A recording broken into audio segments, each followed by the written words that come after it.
NBR এর লোকজন সবসময় নিজেদেরকে ফেরেস্তা মনে করে। যদি আমরা সম্প্রতি দেখলাম যে একজন সহকারী কর কমিশনার ৩৮ লাখ টাকা ঘুষ নেওয়ার অভিযোগে বরখাস্ত হলেন। এই যে ফেরেস্তার মতো লোক যারা, এর মধ্যে তো একজনই এরকম কর কমিশনার, নাকি আরও আছে? না, এখানে একটু সংশোধন করি। ৩৮ লাখ টাকা ঘুষ নেওয়ার কারণে তিনি বরখাস্ত হন নাই। আচ্ছা, কারণ এরকম ঘুষ তো প্রতিনিয়ত প্রতিদিন শত শত হাজার হাজার কাস্টমস এনবিআর এর বা অন্যান্য জায়গাতেও হচ্ছে, সেখানে কিন্তু সরকারের কোনো পদক্ষেপ আমরা দৃশ্যমান হয়নি। এটা হয়েছে এই ঘুষের বিনিময়ে তিনি যে ওই নথিপত্র গায়েব করে দিয়েছেন, ওই কারণে তার বিরুদ্ধে অ্যাকশন হয়েছে।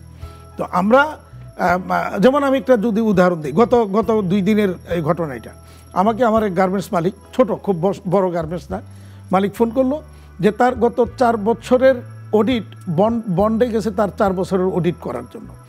সে অডিটে যাওয়ার পরে তাকে নানাভাবে মানসিকভাবে টর্চার করা হচ্ছে যে গত 4 বছরে 4 লক্ষ কেজি সুতা তিনি ইউজ করেছেন, ব্যাক টু ব্যাক করে সুতা আনছেন, আইনা এটাকে নিটিং করছেন, ডাইং করছেন, অ্যাক্সেসরিজ লোকালি কিনছেন, কিনে উনি রপ্তানি করেছেন, প্রসিডিউর রিয়ালাইজ হয়েছে, সবই ঠিক আছে।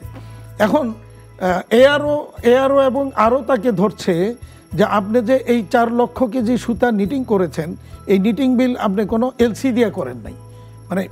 মানে আইনটা হলো এলসি দিয়ে যদি আমি নিটিং বিল চার্জ দেই তাহলে ওখানে কোনো ভ্যাট নাই, কিন্তু ক্যাশ দিলে ভ্যাট দিতে হবে। এটা হলো তাদের বক্তব্য। তাহলে আপনি ভ্যাট দেন নাই। প্রথম 10 কোটি টাকার মতো একটা বলছে যে আপনার 10 কোটি টাকার মতো একটা ডিমান্ড হবে। পরে এটা নামতে নামতে 2.5 কোটি বা 3 কোটির মধ্যে আসছে। তো আসার পরে তো বললো যে কেন আমি এইটার ডিমান্ড হবে, আর কেন আমি তো রপ্তানি করছি, আমি তো এরকম হয় নাই যে আমার রপ্তানি হয় নাই।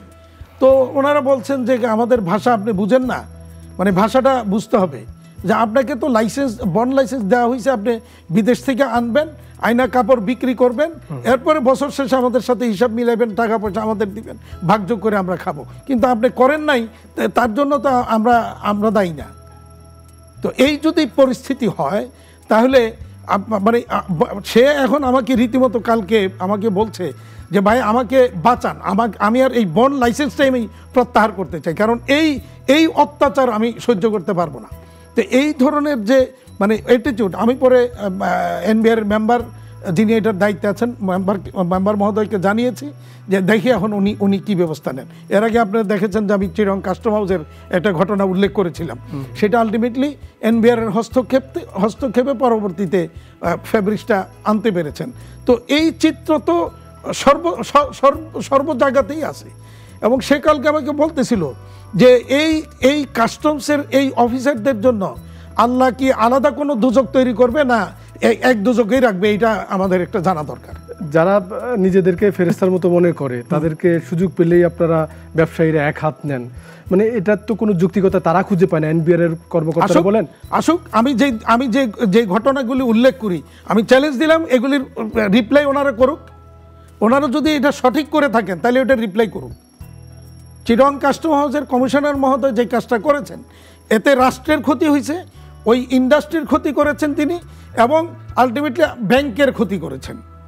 তাহলে এটার উত্তর উনি কী দিবেন?